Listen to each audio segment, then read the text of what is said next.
The sadistic stabbing down under. Don't forget to like and subscribe for more content. Sickening photo emerges of father left blind and in a coma after a gang of private school boys attacked him in a sadistic stabbing, leaving him with horrific facial injuries that are too gruesome to show. 9 teenagers from Sydney, Australia, have now been charged over an alleged gang attack on a 36-year-old by the name of Brett Halcrow. He has been left blind and in a coma after Friday's alleged assault. Brett Halcrow's relative says he can't work out how humanity is capable of this attack. One of his alleged attackers, 15-year-old, allegedly sent texts bragging about the attack just hours later, and the actions of another co-accused were described as vile by a senior magistrate. Brett Halcrow, 36, was allegedly knocked off his hire bike and bashed, before a teenager ran in and sliced his face 7 times, then went on to plunge a knife into his eye. The family of Brett, who was blinded, left comatose, and permanently disfigured after he was allegedly attacked by a gang of private schoolboys, have released a harrowing photograph of his recovery.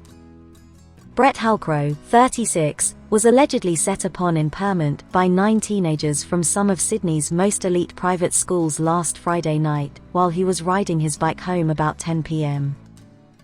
The alleged assault was described as sadistic, and may have come after a teenage girl falsely claimed Mr. Halcrow had sexually assaulted her, a court heard last week.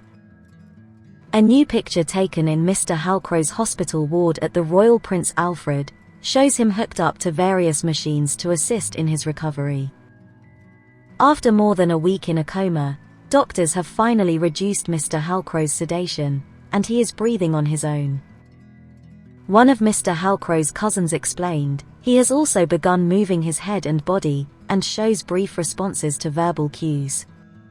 Brett's facial injuries, including those to his right eye, are significant, but the surgeons have done a fantastic job, and he is healing well. Doctors are still examining his injuries, particularly those on his jaw, arms and hands. The family released the photograph to put you in the room with him after a GoFundMe page set up for his recovery raised more than $58,000 in just 4 days. The money raised will go directly to his treatment, both physical and psychological, after the horrifying alleged assault. He is left blind, permanently disfigured, and facing a lifetime of trauma, and rehabilitation will be extensive. Pictured now is a youth charged over the stabbing who cannot be identified.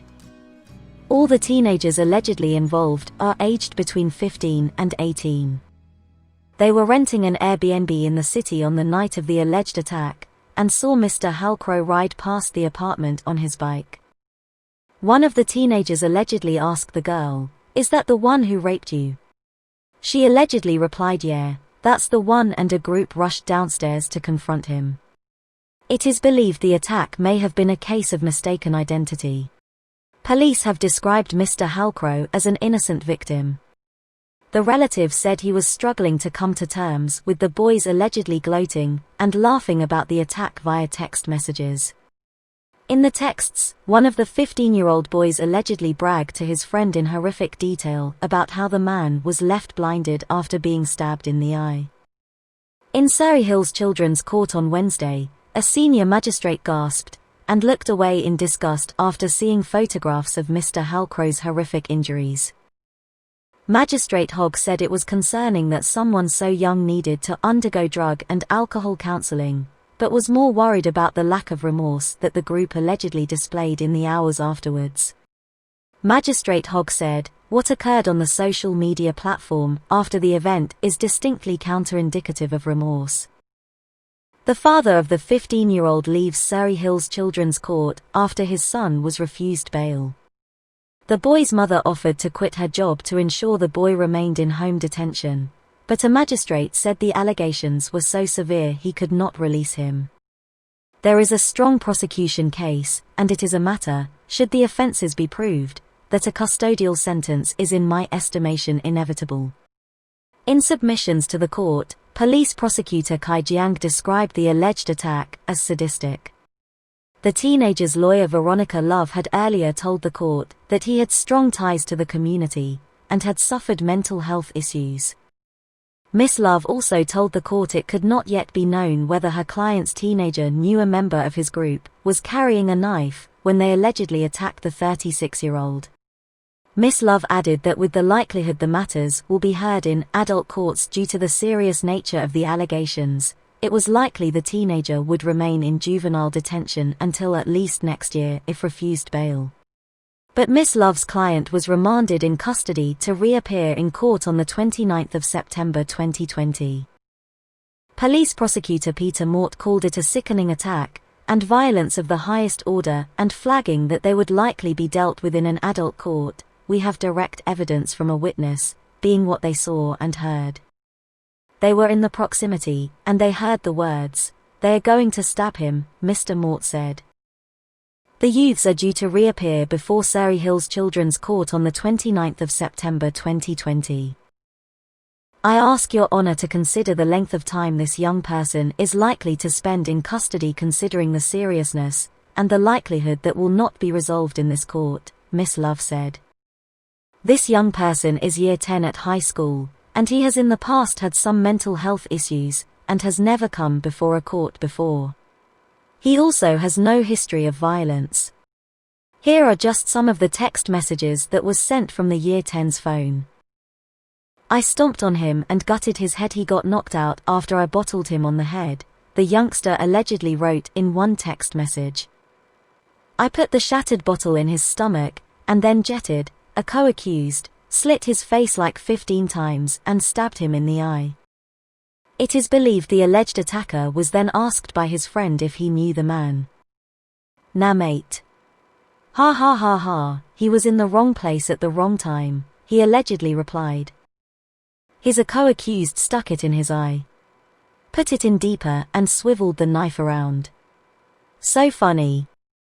It is understood the alleged attack may have been sparked by a girl who were among the group claiming she had been raped or groped by the victim. But NSW police have said the man was an innocent victim. A 15-year-old allegedly sent these shocking text messages to a mate in the hours after he and his gang of mates allegedly bashed and stabbed their victim, leaving him blind in one eye and in a coma. He allegedly detailed the incident in depth and claimed that seeing the incident unfold in front of him was so funny. Some other texts allegedly sent by a teenager are so graphic Daily Mail Australia has chosen not to publish them. A magistrate called them the worst thing she has read in all her time working in law. So far only 2 of those charged have been granted bail, with the rest remanded in custody until later this year. In refusing to grant one of them bail on Tuesday, Magistrate Mary Ryan described the allegations as among the worst she had overseen. "Bail must be refused and with good reason, that I will detail so the community know why I am refusing bail for a 15-year-old with no previous criminal history," she said. "The facts before me and the actions taken by these young persons are abhorrent. It is reading that offends the normal notions of what a civil society is."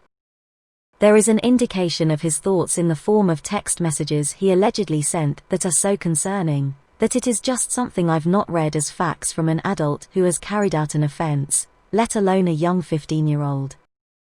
As an adult, as a mother, as a grandmother, it is very upsetting that this young person has allegedly behaved in this manner and reported back to his friends about his behavior. The alleged messages, combined with CCTV and mobile phone footage, and the accounts of eyewitnesses, are set to form a major part of the prosecution case.